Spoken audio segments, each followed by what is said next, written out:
So here is a bubble.io tutorial for beginners. Bubble lets you build full web apps without writing code, making it a great platform for entrepreneurs, founders, and creators who want to launch software quickly using visual tools and AI-powered features. If you want to follow along with this tutorial step by step, click on my link below to start building apps with Bubble right now, so you can explore the platform and follow along during the tutorial. After clicking on the link below, you'll be brought to this page. And as you can see, we're now in the bubble.io website.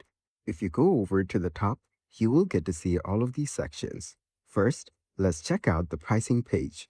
Over here, you can view all the plans that they offer, starting with free, starter, growth, team, and enterprise. You can also switch between web and mobile, just web, or just mobile. And based on that, the prices will vary. Now, let's go back to the home page and click on Get Started on the top right.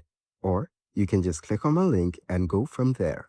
You can either continue with Google or put in your credentials manually. I will click on Continue with Google and choose my account from here. After that, you will need to click on Continue. Then just give it some time to get signed in. After that, you'll be brought to this page. Here, you will get to see this prompt box to start with. You can start off by selecting web or mobile. So let's select web. After that, you need to type in your prompt in the prompt box right over here. So I will just paste in a pre-written prompt. And this one is for a task management app.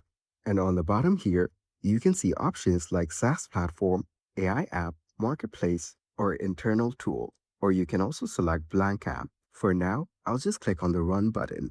Then, you'll be prompted to activate free trial, but I'll click on Start with Basic Features. You can view the benefits and start your free trial if you want. After that, it will start processing your prompt and your app. It may take a while, so give it some time to get done. And once you're taken to the next page, it will show we're loading your app. Then, on the next part, it will show reading your prompt. And it also shows an estimated time that you need to wait, which for me is 15 to 30 seconds, so I'll just wait it out. For the next step, you'll be brought to something like this. Here, it will show the key features of your app, and if you want to make any changes or add additional settings or features, just type it in the prompt box on the left. As an example, I'll just go ahead and type in something like add ability to schedule a notification. In the same way, you can ask it to add anything that you want. And once you're done typing it in, make sure to check out all the features and check if you're satisfied with everything. If not, you can add the adjustments in the prompt. Now, let's just run the prompt. And as you can see, it's now analyzing the input. This might take a little while, so be patient and wait it out. And once done, it will add the new adjustment in the key features. If you're satisfied, just click on Generate on the top right corner. And as you can see, it is now creating the app. It usually takes a while, and it will show you the estimated time it may take. In this case, it's 5 to 7 minutes. Also, it asks us to keep this tab open to ensure a successful generation, so make sure that it's open. Now, let's just wait for it to finish up. So as you can see, our new app is ready.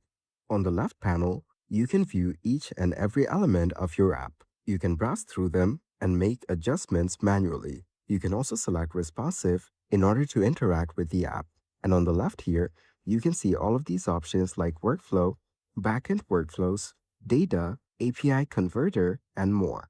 If you go over to plugins over here, you can connect any API that you want. Just click on Add another API. Then we have settings, and after that, we have logs. This is where all the app metrics, server logs, and scheduler will be located.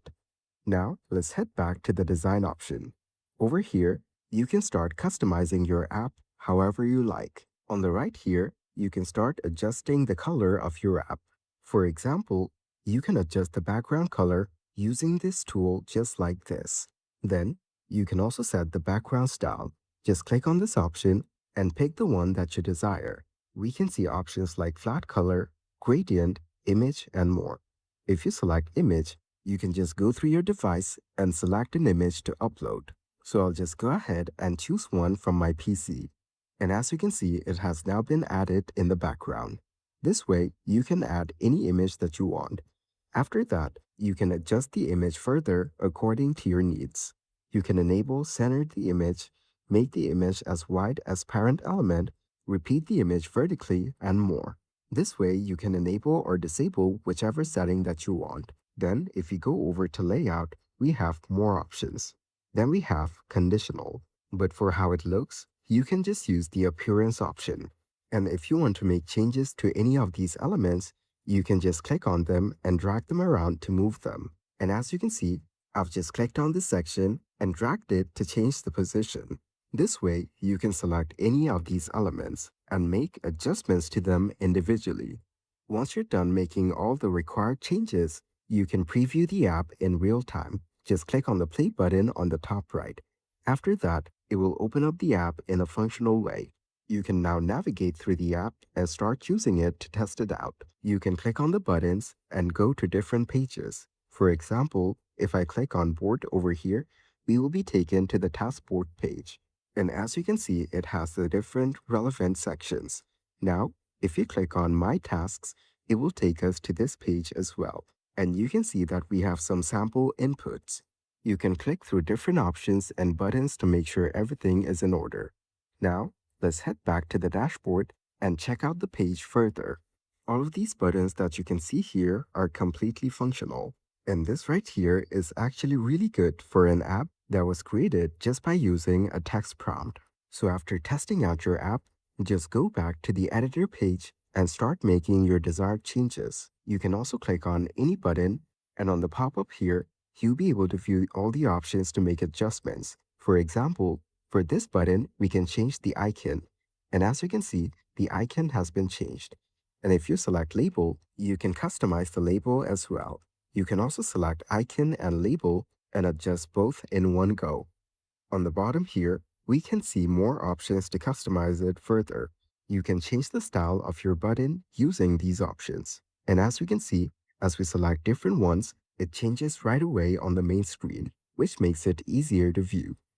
Then we have more options that we can use to customize how the button looks. You can change the color and even the background color using these options.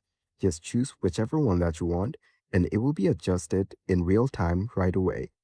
Now, moving on to the left panel, under Visual Elements, you can select different elements such as text.